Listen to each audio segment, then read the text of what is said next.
kami dari kelompok 1 akan yang berkatakan saya Fatakil Mustafa Jadi Saya Didi Wada Fitrianti Dan saya Cindy Nur Rahmawati akan menjelaskan apa sih itu model fragmented dan bagaimana cara pengaplikasiannya dalam pembelajaran.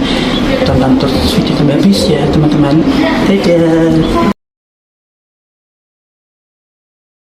Model fragmented merupakan pengaturan kurikulum tradisional yang menentukan disiplin ilmu yang terpisah dan berbeda.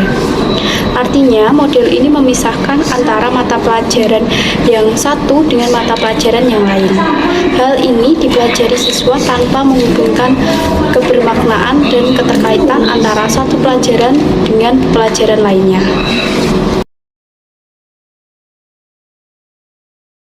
Dalam model pembelajaran fragmented terdapat 5 sintak yang perlu diketahui.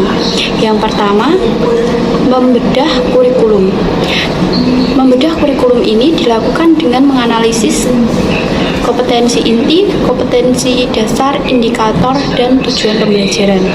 Yang kedua, menentukan subjek atau mata pelajaran. Dan yang ketiga, ada membuat daftar topik yang akan diajarkan sesuai dengan subjek. Lalu membuat daftar topik-topik yang akan diajarkan. Topik-topik tersebut disusun berdasarkan subjek atau mapel yang sudah ditentukan. Topik tersebut berisi bagian-bagian materi dari subjek yang dibuat dalam daftar topik. Yang keempat, membuat skala prioritas. Skala prioritas disusun berdasarkan kebutuhan siswa. Yang kelima, mendiskusikan dengan guru sejawat mengenai ketepatan penyusunan topik. Tujuannya agar mendapatkan masukan mengenai penyusunan topik dalam mapel yang akan diajarkan, sehingga sistematika dalam penyampaian topik pembelajaran dapat tersusun dengan baik dan dapat tersampaikan secara keseluruhan. Berikut merupakan implementasi dari model pembelajaran fragmented mata pelajaran Bahasa Indonesia.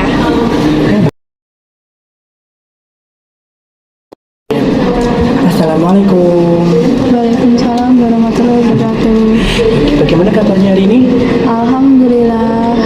Baik, luar biasa.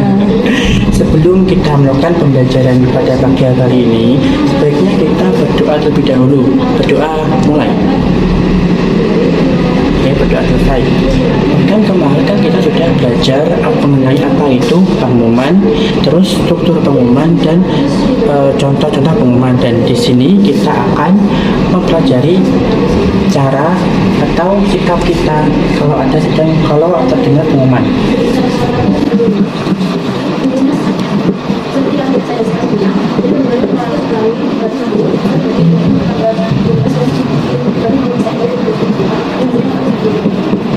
Nah, kan kalau ada pengumuman kita biasanya ngapain sih? Teriak, ataupun senang, ataupun marah. Nah, kalau kita ada pengumuman itu sebaiknya kita mendengarkan. Setelah mendengarkan, kita selanjutnya menghayati apa sih isi dari pengumuman tersebut. Nah, ini kalau kita sedang mendengarkan pengumuman. Jikalau kita yang menyampaikan pengumuman, sikap kita harus bagaimana? Nah, sikap kita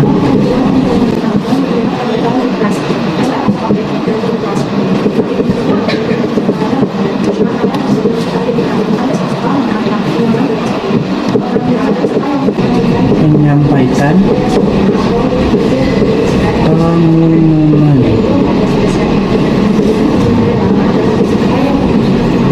Nah, sikap kita saat menyampaikan pengumuman itu kita suaranya harus tegas, harus lantang, dan harus terdengar untuk semua orang. Kalau suara kita kayak kecil, lembut, apakah terdengar? Tidak.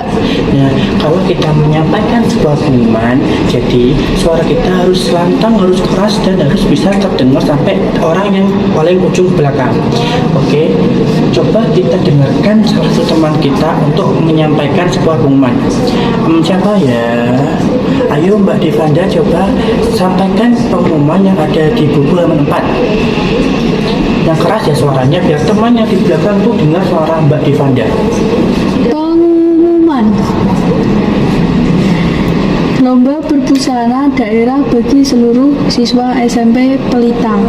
Lomba akan dilaksanakan pada hari Sabtu tanggal 9 Juni 2023 waktu 8.00 sampai 13.00.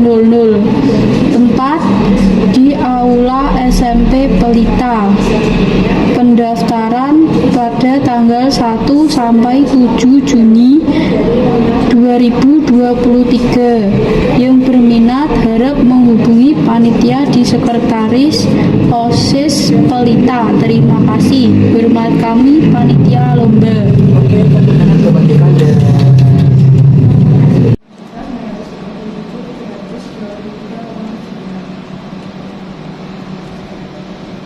Nah, kita kan sudah mengetahui apa isi pengumuman. Sekarang tadi kan sudah menuliskan pengumuman di buku masing-masing. Coba sekarang Mbak Deva maju untuk membacakan pengumumannya yang sudah ditulis tadi. Silakan maju. Oke. Salah-salah nggak apa-apa. Gak apa-apa, kok nggak digigit kok. Tenang aja. Pengumuman hari ini ada rapat. Makasih Mbak Deva. Nah, yang diutarakan Mbak Deva tadi itu termasuk pengumuman yang tidak formal karena pengumumannya tidak tertulis atau tidak memiliki kop surat dan berbagai macam struktur pengumuman. Dari materi pada hari ini, silakan kalian bertanya terkait materi yang kita sudah pelajari pada pertemuan kali ini. Pak, saya mau bertanya, Oke, Mbak Diva, ada yang mau tanyakan? apakah semua pengumuman yang diumumkan secara langsung itu tidak formal? Kan kita kemarin sudah belajar tentang bedanya pengumuman resmi dan pengumuman tidak resmi. Nah, pengumuman resmi itu kan pengumumannya bagi struktur seperti kop surat, tanggal, isi. Yang sedangkan Mbak Deva tadi kan cuma pengumuman lewat mulut. Jadi Mbak Deva itu termasuk yang disampaikan Mbak Deva itu termasuk pengumuman yang tidak formal. Begitu Mbak Deva, sudah paham? Iya, terima kasih. Oke. Nah, kan kita sudah mempelajari tentang apa sih bagaimana cara menyampaikan pengumuman dengan baik dan benar, cara sebagai pendengar dan cara sebagai yang menyampaikan pengumuman. Nah, untuk pertemuan yang akan datang, Bapak mau kalian membuat satu pengumuman ditulis di buku tulis, setelah itu di video, dan kalian harus bagaimana cara penyampaian pengumuman yang baik. Oke? Mungkin segitu materi pada kali ini. Oke, semangat belajar dan sampai jumpa. Assalamualaikum. Waalaikumsalam warahmatullahi wabarakatuh. Terima kasih.